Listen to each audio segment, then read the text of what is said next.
Hello bachon, let's read the question.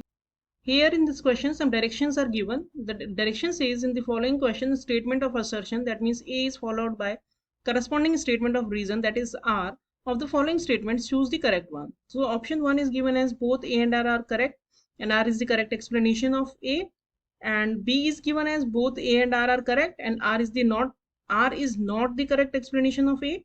C is given as A is correct and R is incorrect, and D is given as A is incorrect and R is correct. So here assertion is given as that AlCl3 dimerized through halogen bridging, and reason is given as metal species Al in AlCl3 completes its octet by accepting electrons from bridged halogen and forms Al2Cl6. So first of all we will check the key concept of the question. The key concept of this question is that AlCl3 is electron deficient because इसका जो octet है वो complete नहीं हो रहा है. जो aluminium है इसके पास सिर्फ 6 इलेक्ट्रॉन्स है, क्योंकि 3 Cl के साथ ये कोवेलेंट बॉन्ड बना रहा है, तो 3 बॉन्ड्स के 6 इलेक्ट्रॉन्स हो गए. तो इसलिए अपना ऑक्टेट कंप्लीट करने के लिए ये डाइमर की फॉर्म में पाया जाता है Al2Cl6, और इस डाइमर की फॉर्म में ही इसे स्टेबिलिटी मिलती है. तो that means to achieve this stability AlCl3 converts into a dimer Al2Cl6. So अब इस क्वेश्चन का कंप्लीट सॉल्यूशन देखने के लिए और ये देखने के लिए कि जो ब्रिजिंग हो रही है वो किस तरह से हो रही है, we will check the structure of AlCl6. तो AlCl6 की स्ट्रक्चर में क्या होता है कि Al जो है वो 3 क्लोरीन एटम से अटैच्ड होता है, हर Al atom.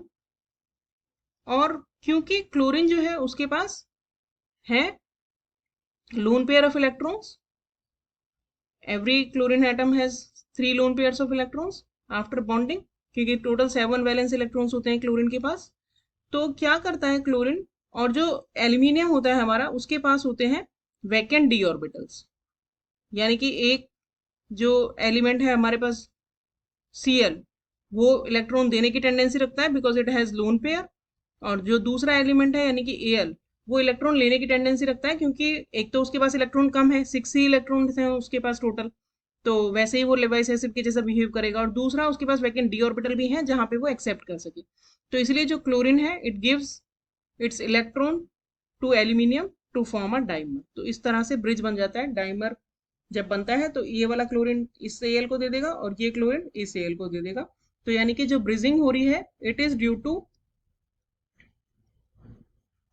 The donation of electron from chlorine to vacant D orbitals of aluminium.